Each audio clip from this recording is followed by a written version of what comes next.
Welcome back dear students आज का जो हमारा लेसन है इस लेसन में हम देखने वाले हैं आप किस तरह से अपने HTML एलिमेंट को क्लास एट्रीब्यूट पास करेंगे और फिर उस क्लास एट्रीब्यूट को किस तरह से आप CSS स्टाइल शीट के अंदर यूज करके अपने एलिमेंट को आप स्टाइलिंग प्रोवाइड करेंगे।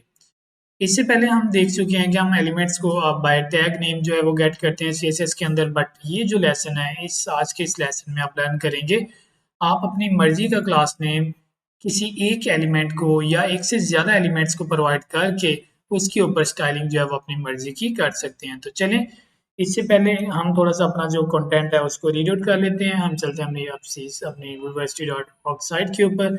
यहाँ पे हम अपना आज का जो कोर्स कंटेंट है, जो लेसन का हमारा कंटेंट है वो देखेंगे और इसके बाद हम अपना जो प्रैक्टिकल डेमो है वो कंटिन्यू करेंगे। ठीक है, तो आज हम बात करने वाले हैं जी क्लास एट्रीब्यूट की। क्लास एट्रीब्यूट बेसिकली मैंने इससे पहले आप लोगों को ऑलरेडी ये चीज़ बताई हुई है कि आप क्या करेंगे। जब भी आपने कोई एट्रीब्यूट पास करना है तो आपने अपने HTML का जो एलिमेंट है उसके हेड सेक्शन में वो एट्रीब्यूट पास करना है। ठीक है, तो चलिए मैं इसको जो क्लास का डेमो है ये आपके साथ करता हूँ। हम चलते हैं हमने VS कोड पे। VS कोड पे जाने के बाद मैंने यहाँ पे एक मैं इसको चलें सारे को रेज आउट करता हूँ। मैं वंस अगेन यहाँ पे एक अपना जो पेज है वो क्रिएट करता हूँ और यहाँ पे मैं जो टाइटल है वो पास करता हूँ क्लास एट्रीब्यूट। यहाँ पे आप क्या करेंगे, आप यहाँ पे अपना जो एक हेडिंग पास करने वाला हूँ जिससे हम एनालिसिस करेंगे। हम इस हेडिंग को क्लास एट्रीब्यूट पास करेंगे फिर इसकी स्टाइलिंग करेंगे। तो ठीक है, हम देखते हैं। We are working with HTML class attribute.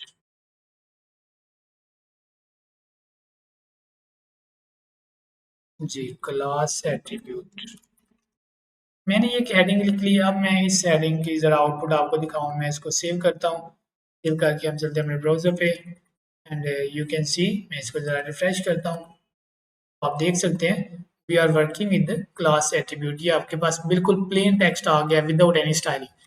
But अब अगर मैं इसको क्या करता हूँ, मेरे पास ये CSS फाइल है, मैं इसको भी इरेज करता हूँ ताकि हम न्यू CSS इसमें लिखेंगे।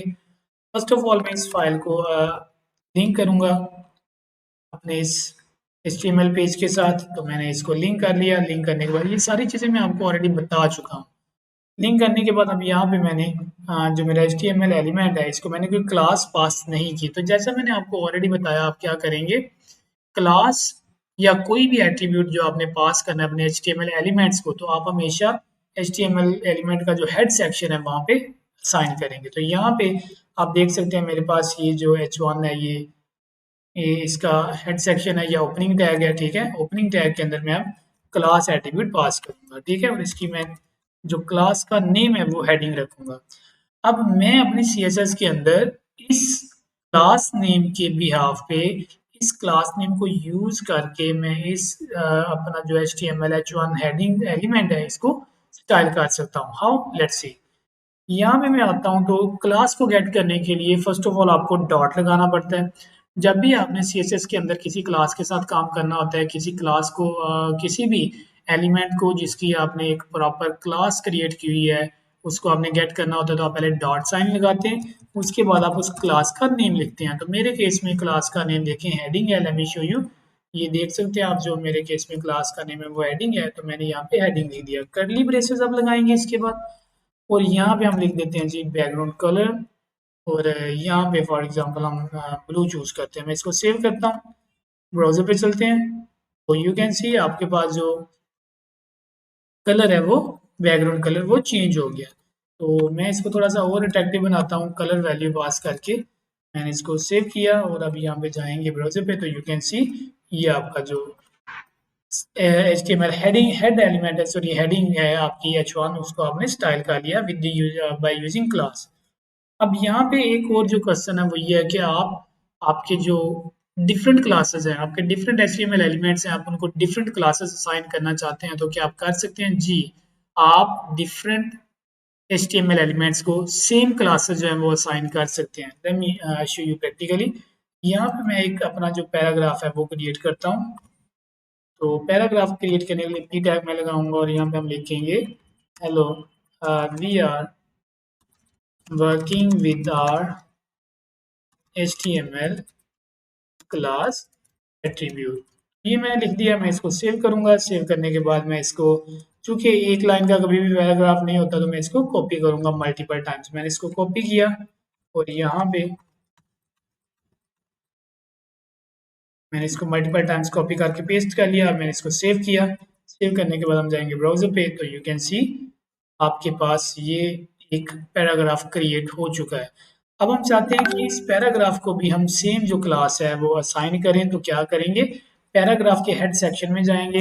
हेड सेक्शन में आप ओपनिंग टैग भी इसको कहते हैं, यहाँ पे आप क्लास एट्रीब्यूट यूज करेंगे और उसकी जो वैल्यू है वो सेम कर देंगे। यू कैन सी ये हेडिंग की, ये भी क्लास का नाम हेडिंग है और इसका भी मैंने क्लास का नेम हेडिंग रख दिया। तो आप देख सकते हैं आपका जो पैराग्राफ है उसकी स्टाइलिंग भी आपकी सेम ये हेडिंग वाली हो चुकी है।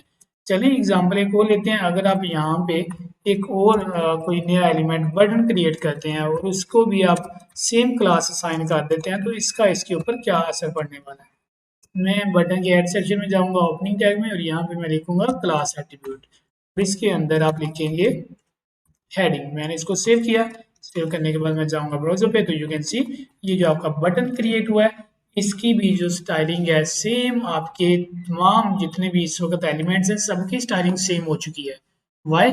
The reason is that because हमने जो क्लास पास की है वो सारी सेम क्लास पास की है सबको, और इस क्लास के अंदर हमने जो स्टाइलिंग की है यही स्टाइलिंग सारे एलिमेंट्स के ऊपर इम्प्लीमेंट हो जाएगी। Let me show you. मैं टेक्स्ट अलाइन सेंटर करता हूँ और पैडिंग देता हूँ, तो मैं करता हूँ जी टेक्स्ट अलाइन सेंटर। देखेंगे कि सभी जितने भी हमारे एलिमेंट्स हैं उन सब के ऊपर ये स्टाइलिंग इम्प्लीमेंट हो जाएगी। और पैडिंग मैंने 10 पिक्सल्स कर दी। ठीक है, मैं इसको सेव करूंगा। सेव करने के बाद आप जाएंगे ब्राउजर पे, तो यू कैन सी ये आपकी अब जो टेक्स्ट है वो सेंट्रलाइज भी हो गया और उसके बाद आपकी ये जो पैडिंग है वो भी क्रिएट हो चुकी है। इसके बाद जो नेक्स्ट है हमारे पास dear students, that is our syntax for classes. में आपको बता चुका हूँ कि आपने सिर्फ क्लास एट्रीब्यूट का नाम लिखना है और उसके बाद आपने सिंपल डॉट लगा के सीएसएस के अंदर और उस क्लास एट्रीब्यूट का नाम लिखना है।